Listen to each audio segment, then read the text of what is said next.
And the train conductor says, take a break, driver H.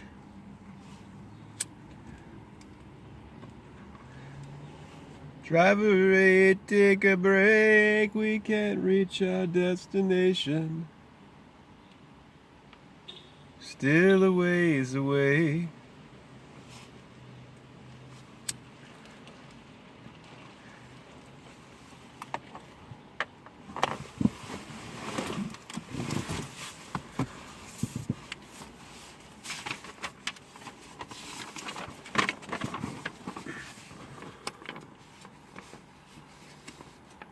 May was originally month 3, and there's 3 letters in May. March was originally 1, April 2, Aphrodite, Mars, Mars, Aphrodite, or Venus. Aphrodite in Greek, Venus in Latin, Roman. Maya, May, Ma, and Ma. Look at Septem. That's Latin for 7. Look at October. That's Latin for 8.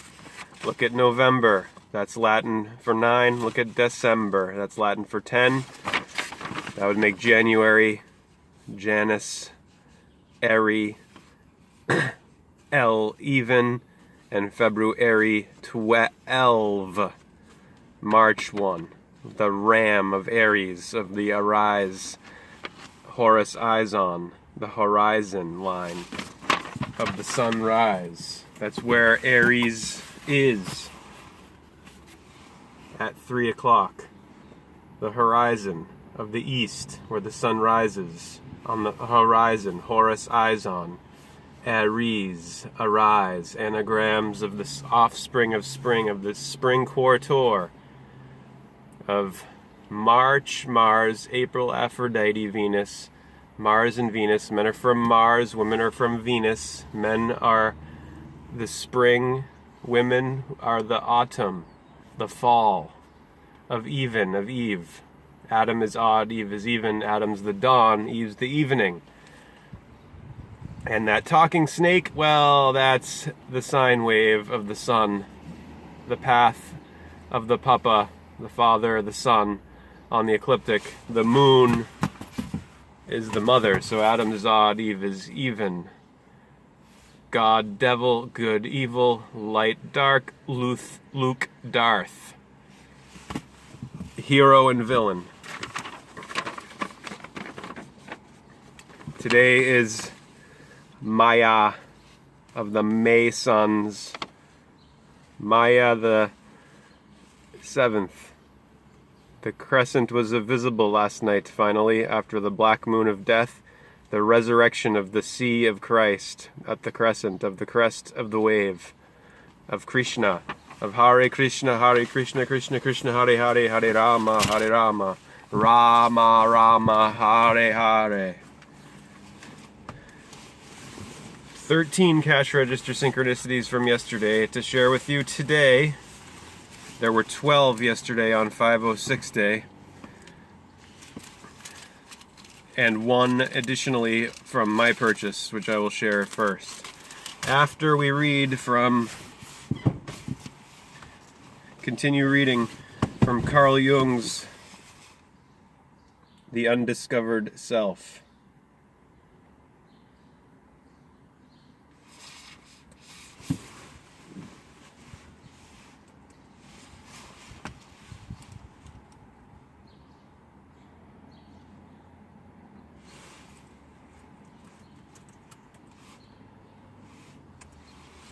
Today, I am not going to continue reading from where I was yesterday. I'm going to start at chapter 1 of The Undiscovered Self by Carl Gustav Jung, the Swiss psychoanalyst. Here's the quotes at the beginning of this. This is a 1958 piece from Jung. The Undiscovered Self. Here's a quote from Andrew Samuels, professor of analytical psychology, University of Essex. Do you hate being treated as an object in the organizational systems of bureaucrats and politicians? Does the hard sell of today's mass consumerism repel you? Are you less than enthusiastic for the wonders of technology? Are you deeply suspicious of globalization and all that attends it? Remember, this is 1958. Are you worried? This might be a more recent quote, I don't know. Added to this might be a new edition, so these quotes might not be from 1958, but the piece itself by Jung is from 1958. Are you worried about the future of humanity on this ravaged planet? In this path-breaking text, C.G. Jung sets out in the clearest possible terms what one has to do as an individual to stand up to these trends in contemporary society. And Andrew Samuels, professor of analytical psychology, University of Essex. And here's one from Anthony Stevens. The plight of our civilization, accurately diagnosed by Jung in Modern Man in Search of a Soul, is here presented as a specifically individual struggle for moral and spiritual integrity against the mass psychology generated by political fanaticism, scientific materialism, and technological triumphalism on a global scale. Ultimately, this is a religious as much as a psychological problem, which is not solved by passive adoption of some established creed, but by opening oneself up to the quote-unquote religious instinctive attitude and inner symbolic vitality possessed by each and every one of us by virtue of our humanity. One of Jung's most profound yet accessible texts. That's why I took to it so much when I was a kid, just out of high school, with my eggs still scrambled, my brain still scrambled like eggs from the K through 12 program, mostly the peer traumatization that goes on and just the overall traumatization of public Prussian-style compulsory education, which is, as I've said repeatedly, which amounts to nothing more than large-scale obedience training of the masses, herding humanity, putting humanity in schools of fish.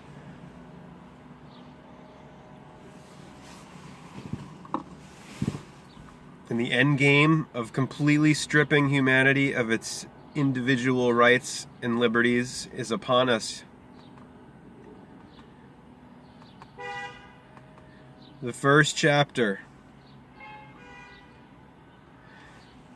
the plight of the individual in modern society. What will the future bring? From time immemorial, this question has occupied men's minds, though not always to the same degree. Historically, it is chiefly in times of physical, political, economic, and spiritual distress that men's eyes turn with anxious hope to the future. And when anticipations, utopias, and apocalyptic visions multiply. One thinks, for instance, of the chilastic expectations of the Augustan age at the beginning of the Christian era, or of the changes in the spirit of the West which accompanied the end of the first millennium. Remember, this is 1958. So that would be 42 plus 20, 61 years ago. Today, at the end of the second millennium, as the end of the second millennium draws near, we are again living in an age filled with apocalyptic images of universal destruction. So the first 2,000 years, 2K, was still a good 42 years away when this essay was written, published. Today, as the end of the second millennium draws near, we are again living in an age filled with apocalyptic images of universal destruction. What is the significance of that split symbolized by the Iron Curtain of the Cold War, which divides humanity into two halves: communist and capitalist, Soviet, American, you or you, US or US.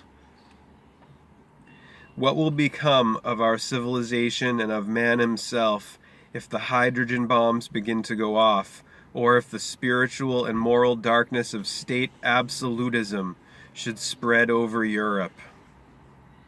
We have no reason to take this threat lightly.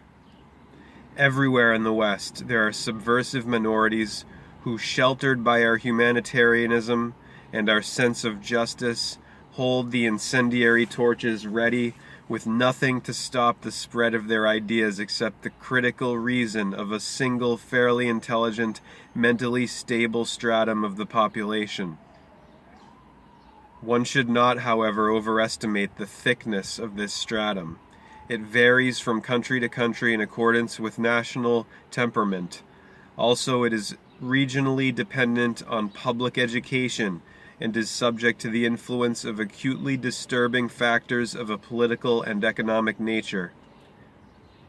Taking plebiscites as a criterion, one could, on an optimistic estimate, put its upper limit at about 40% of the electorate. A rather more pessimistic view would not be unjustified either, since the gift of reason and critical reflection is not one of man's outstanding peculiarities, and even where it exists, it proves to be wavering and inconstant, the more so as a rule the bigger the political groups are. He's saying the more that the reasoning function is wavering and inconstant, the bigger the political groups are. Why do you think America is so big on politics with its big political groups, its donkey and elephant show? Not too bright of a population here in 2019. The mass crushes out the insight and reflection that are still possible with the individual. And this necessarily leads to doctrinaire and authoritarian tyranny if ever the constitutional state should succumb to a fit of weakness. Rational argument can be conducted with some prospect of success only so long as the emotionality of a given situation does not exceed a certain critical degree.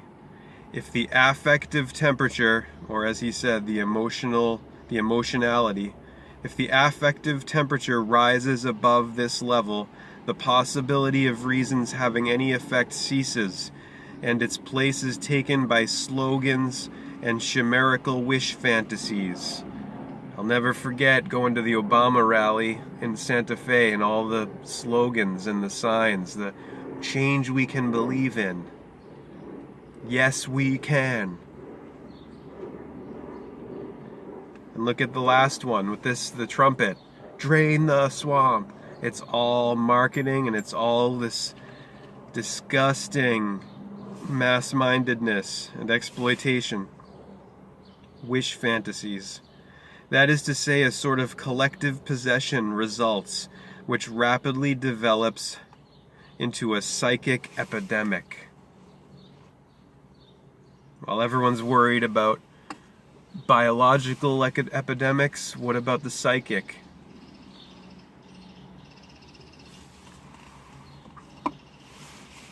That the masses are infected with psychic sicknesses. In this state, all those elements whose existence is merely tolerated as asocial under the rule of reason come to the top. Such individuals are by no means rare curiosities to be met with only in prisons and lunatic asylums. For every manifest case of insanity, there are, in my estimation, at least 10 latent cases who seldom get to the point of breaking out openly, but whose views and behavior, for all their appearance of normality, are influenced by unconsciously morbid and perverse factors. There are, of course, no medical statistics on the frequency of latent psychoses, for understandable reasons. But even if their number should amount to less than 10 times that of the manifest psychoses and of manifest criminality, the relatively small percentage of the population figures they represent is more than compensated for by the peculiar dangerousness of these people. Their mental state is that of a collectively excited group ruled by affective judgments and wish fantasies. In a state of collective possession, they are the adapted ones, and consequently they feel quite at home in it. They know from their own experience the language of these conditions, and they know how to handle them. Their chimerical ideas, their chimerical ideas upborn by fanatical resentment appeal to the collective irrationality and find fruitful soil there, for they express all those motives and resentments which lurk in more normal people under the cloak of reason and insight. They are therefore, despite their small number in comparison with the population as a whole, dangerous as sources of infection precisely because the so-called normal person possesses only a limited degree of self-knowledge. Most people confuse self-knowledge with knowledge of their conscious ego personalities. Anyone who has any ego consciousness at all takes it for granted that he knows himself, but the ego knows only its own contents, not the unconscious and its contents. People measure their self-knowledge by what the average person in their social environment knows of himself, but not by the real psychic facts which are for the most part hidden from them.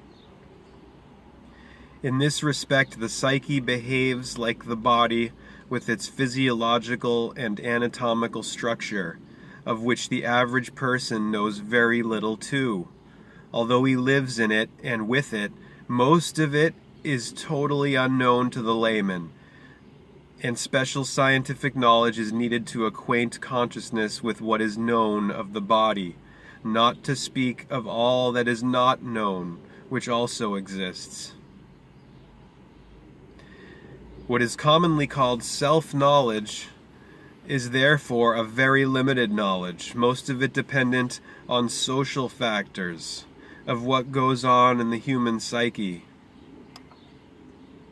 Hence, one is always coming up against the prejudice that such and such a thing does not happen with us, or in our family, or among our friends and acquaintances, and on the other hand, one meets with equally illusory assumptions about the alleged presence of qualities which merely serve to cover up the true facts of the case. In this broad belt of unconsciousness, which is immune to conscious criticism and control, we stand defenseless, open to all kinds of influences and psychic infections.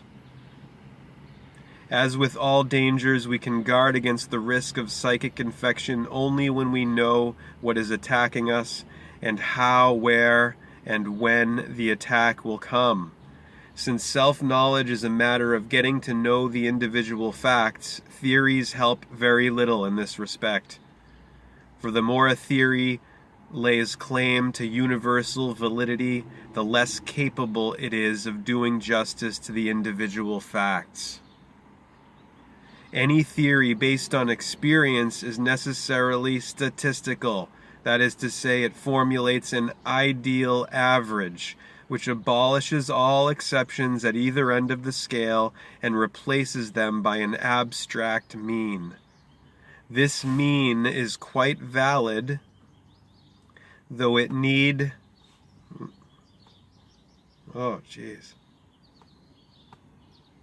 though it need not necessarily occur in reality.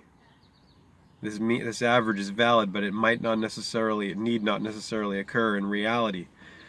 Despite this, it figures in the theory as an unassailable fundamental fact.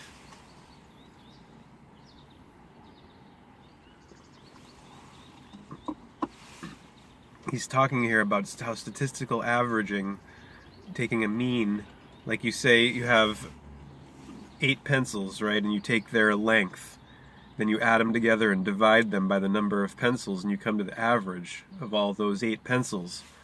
But that statistical average doesn't exist in reality, and it eliminates the extremes, the individual cases. It's the herding or the herding of the human population.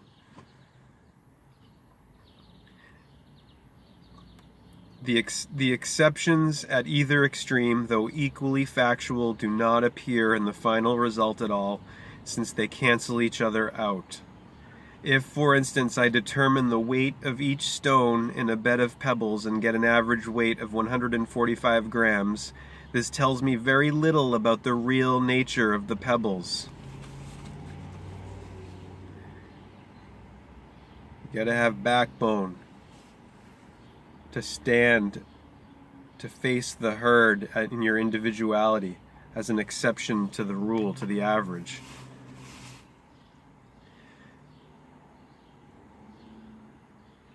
Anyone who thought on the basis of these findings that he could pick up a pebble of 145 grams at the first try would be in for a serious disappointment.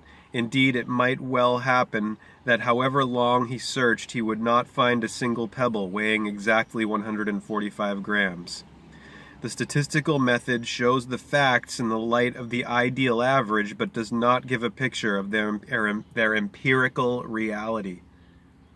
While reflecting an indisputable aspect of reality, it can falsify the actual truth in a most misleading way.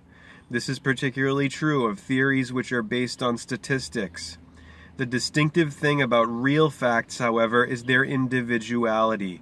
Not to put too fine a point on it, one could say that the real picture consists of nothing but exceptions to the rule, and that in consequence absolute reality has predominantly the character of irregularity. These considerations must be borne in mind whenever there is talk of a theory serving as a guide to self-knowledge. There is and can be no self-knowledge based on theoretical assumptions, for the object of self-knowledge is an individual, a relative exception, and an irregular phenomenon. Hence, it is not the universal and the regular that characterize the individual, but rather the unique, one of a kind. He is not to be understood as a recurrent unit, but as something unique and singular, which in the last analysis can neither be known nor compared with anything else. At the same time, man as a member of a species can and must be described as a statistical unit. Otherwise, nothing general could be said about him. For this purpose, he has to be regarded as a comparative unit. This results in a universally valid anthropology or psychology, as the case may be, with an abstract picture of man as an average unit from which all individual features have been removed. But it is precisely these features which are of paramount importance for understanding man. If I want to understand an individual human being, I must lay aside all scientific knowledge of the average man and discard all theories in order to adopt a completely new and unprejudiced attitude. I can only approach the task of understanding with a free and open mind, whereas knowledge of man, or insight into human character, presupposes all sorts of knowledge about mankind in general.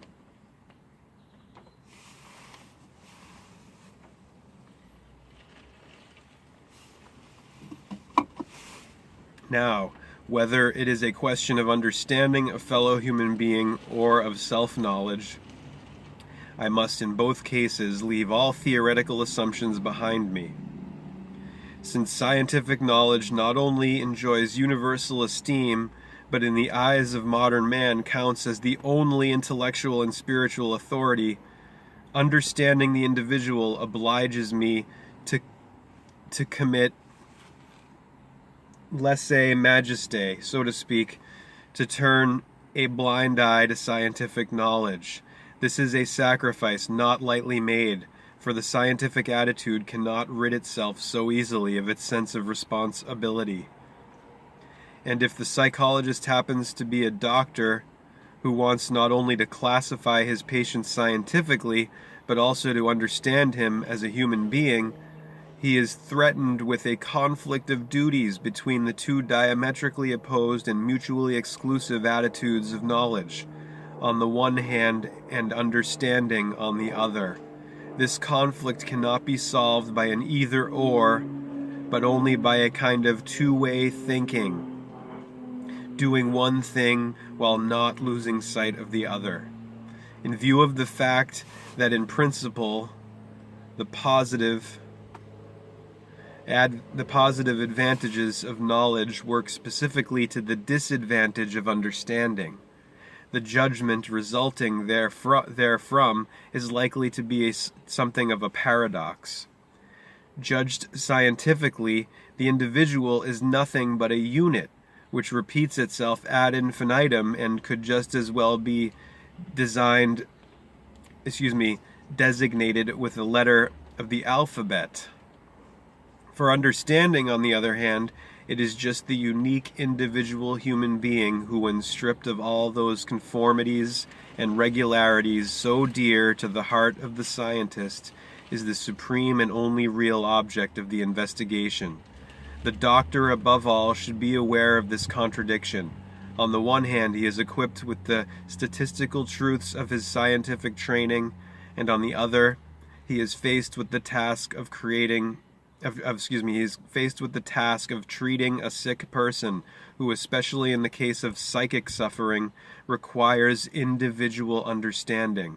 The more schematic the treatment is, the more resistances it quite rightly calls up in the patient, and the more the cure is jeopardized. The psychotherapist sees himself compelled willy-nilly to regard the individuality of a patient as an essential fact in the picture and to arrange his methods of treatment accordingly. Today, over the whole field of medicine, it is recognized that the task of the doctor consists in treating the sick person, not an abstract illness. This illustration in the case of medicine is only a special instance of the problem of education and training in general. Scientific education is based in the main on statistical truths and abstract knowledge, and therefore imparts an unrealistic, rational picture of the world in which the individual as a merely marginal phenomenon plays no role. The individual, however, as an irrational datum, is the true and authentic carrier of reality, the concrete man, as opposed to the unreal ideal, or normal man, to whom the scientific statements refer. What is more, most of the natural sciences try to represent the results of their investigations as though these had come into existence without man's intervention, in such a way that the collaboration of the psyche, an indispensable factor, remains invisible. An exception to this is modern physics, which recognizes that the observed is not independent of the observer. So in this respect too, science conveys a picture of the world from which a real human psyche appears to be excluded, the very antithesis of the humanities. Under the influence of scientific assumptions, not only the psyche, but the individual man, and indeed all individual events whatsoever, suffer a leveling down and a process of blurring that distorts the picture of reality into a conceptual average. We ought not to underestimate the psychological effect of the statistical world picture. It displaces the individual in favor of anonymous units that pile up into mass formations. Science supplies us with, instead of the concrete individual, the names of organizations and, at the highest point, the abstract idea of the state as the principle of political reality. The moral responsibility of the individual is then inevitably replaced by the policy of the state. Instead of moral and mental differentiation of the individual, you have public welfare and the raising of the living standard. The goal and meaning of individual life, which is the only real life, no longer lie in individual development, but in the policy of the state, which is thrust upon the individual from outside and consists in the execution of an abstract idea which ultimately tends to attract all life to itself. The individual is increasingly deprived of the moral decision as to how he should live his own life, and instead is ruled, fed, clothed, and educated as a social unit, accommodated in the appropriate housing unit, and amused in accordance with the standards that give pleasure and satisfaction to the masses. The rulers, in their turn, are just as much social units as the ruled, and are distinguished only by the fact that they are specialized mouthpieces of the state doctrine. They do not need to be personalities capable of judgment, but thoroughgoing specialists who are unstable outside their line of business, who are unusable, outside of their line of business. State policy decides what shall be taught and studied. The seemingly omnipotent state doctrine is for its part manipulated in the name of state policy by those occupying the highest positions in the government, where all the power is concentrated. Whoever by election or caprice gets into one of these positions is no longer subservient to authority, for he is the state policy itself, and within the limits of the situation can proceed at his own discretion. With Louis the 14th, he can say, "L'estat c'est moi."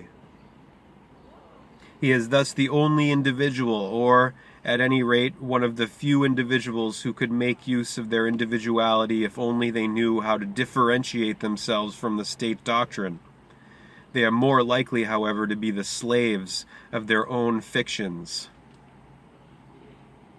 Such one-sidedness is always compensated psychologically by unconscious subversive tendencies. Slavery and rebellion are inseparable correlates. Slavery and rebellion are inseparable correlates, the chains and the breaking of the chains. Hence, rivalry for power and exaggerated distrust pervade the entire organism from top to bottom. Furthermore, in order to compensate for its chaotic formlessness, a mass always produces a leader who almost infallibly becomes the victim of his own inflated ego consciousness, as numerous examples in history show. This development becomes logically unavoidable the moment the individual masses, together with others, and this development becomes logically unavoidable the moment the individual masses together with others and becomes obsolete. Apart from agglomerations of huge masses of people in which the individual disappears anyway, one of the chief factors responsible for psychological mass-mindedness is scientific rationalism, which robs the individual of his foundations and his dignity. As a social unit, he has lost his individuality and becomes a mere abstract number in the Bureau of Statistics of bureaucracy. He can only play the role of an interchangeable unit of infinitesimal importance. Looked at rationally and from outside, this is exactly what he is, and from this point of view, it seems positively absurd to go on talking about the value or meaning of the individual. Indeed, one can hardly imagine how one ever came to endow individual human life with so much dignity when the truth to the contrary is as plain as the palm of your hand. Seen from this standpoint, the individual really is of diminishing importance, and anyone who wished to dispute this would soon find himself at a loss for arguments. The fact that the individual feels himself, or the members of his family, or the esteemed friends in his circle to be important merely underlines the slightly comic subjectivity of his feeling. For what are the few compared with 10,000 or 100,000, let alone 1,000,000? This recalls the argument of a thoughtful friend with whom I once got caught up in a huge crowd of people. Suddenly he exclaimed, quote, "Here you have the most convincing reason for not believing in immortality. All those people want to be immortal." Unquote. The bigger the crowd, the more negligible the individual becomes. But if the individual, overwhelmed by the sense of his own puniness and impotence, should feel that his life has lost its meaning, which after all is not identical with public welfare and higher standards of living, then he is already on the road to state slavery, and without knowing or wanting it, has become its proselyte. The man who looks only outside and quails before the big battalions has no resource with which to combat the evidence of his senses and his reason. But that is just what is happening today. We are all fascinated and overawed by statistical truths and large numbers, and are daily appraised of the nullity and futility of the individual personality, since it is not represented and personified by any mass organization. Are you hearing this? From 1958. Conversely, those personages who strut about on the world stage and whose voices are heard far and wide seem, to the uncritical public, to be borne along on some mass movement or on the tide of public opinion, and for this reason are either applauded or execrated. Since mass suggestion plays the predominant role here, it remains a moot point whether their message is their own, for which they are personally responsible, or whether they merely function as a megaphone for collective opinion. Under these circumstances, it is small wonder that individual judgment grows increasingly uncertain of itself, and that responsibility is collectivized as much as possible, i.e., is shuffled off by the individual and delegated to a corporate body. In this way, the individual becomes more and more a function of society, which in its turn usurps the function of the real life carrier, whereas in actual fact, society is nothing more than an abstract idea like the state. Both are hypostatized, that is, have become autonomous. Autonomous is auto, meaning self, nomos, meaning law. Self-ruling, self-law, self-governing. The state, in particular, is turned into a quasi-animate personality from whom everything is expected. In reality, it is only a camouflage for those individuals who know how to manipulate it. Thus, the constitutional state drifts into the situation of a primitive form of society, namely the communism of a primitive tribe where everybody is subject to the autocratic rule of a chief or an oligarchy. Oligarchy means rule by the few.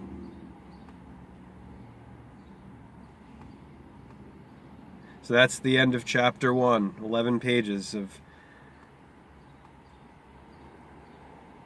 That first chapter of The Undiscovered Self by Carl Jung, published in 1958, is called The Plight of the Individual in Modern Society. Thank God I read that when I was not even yet 20 years old. Just starting out, Jack in the Green. CRS Cash Register Synchronicity from yesterday. Carl Jung coined the term synchronicity in his 1952 essay. He worked on the idea, Jung the psychologist worked with the physicist Wolfgang Pauli on this amazing concept, which is embodied here in the cash register. Synchronicity, CRS, Consumer Recreation Services, the game, Russian doll. 26 items, and the change was $6.26. It's at 630, which is 360 rearranged. All the way around. Surround sound. Bloodhound.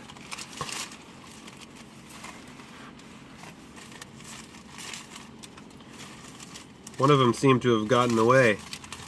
The one with my synchronicity, here it is. This was my purchase yesterday after my shift had ended at 8:09. 8 plus 9 is 17. I had a 17-cent tax in my purchase. The total was 797, 780 subtotal. Krishna equals 80, Christ equals 77, Trump equals 88, L equals 17 in English gematria. 809, 8 plus 9, 17, 17-cent tax. EL equals 17, 1 and 7, 8, and L is the Canaanite Phoenician phonetic for God, singular, where you get in modern Hebrew Elohim, which are the gods, who created the heavens and the earth, and who created man and woman in their image as male and female, or hermaphrodite, Hermes, Aphrodite, of Genesis genetics, of the genes of the mother goddess, cow goddess, Venus, Isis. Hathor, Aphrodite, Ishtar, same one, the Isidore, the gift of the goddess, the Tor, the bull, of the motor, of the world, whirling. 3:35 p.m., invoice number 1053, 355388, 2711 total, 911, 2 and 7, 9, 11. L even, the pair of L's, parallel. Paral L.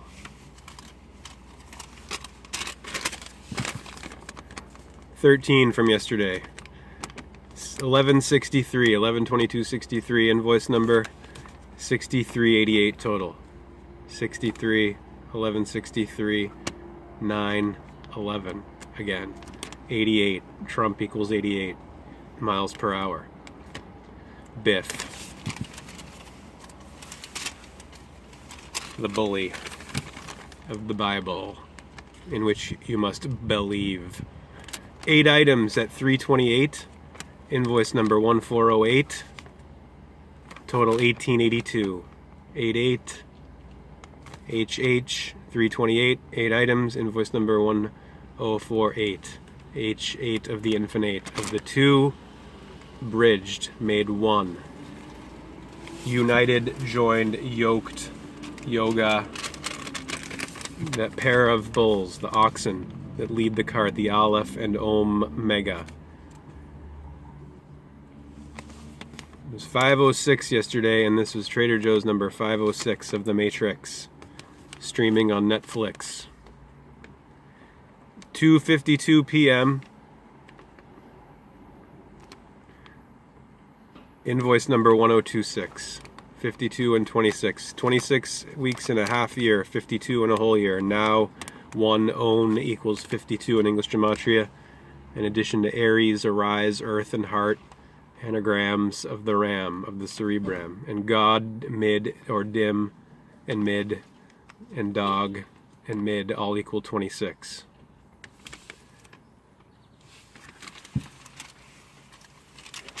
The greater is the lesser, and the lesser is the greater. The above and the below, as above, so below. This one, at 2:22 p.m., the invoice number was 2102. 2/2/2012. 2102 invoice number, 222 total dollar amount, 1318 originally. Excuse me, that's the balance on this person's food card. 222.58, 1318, 1318, 222 p.m., 222 cash, 12 items, and invoice number 2102.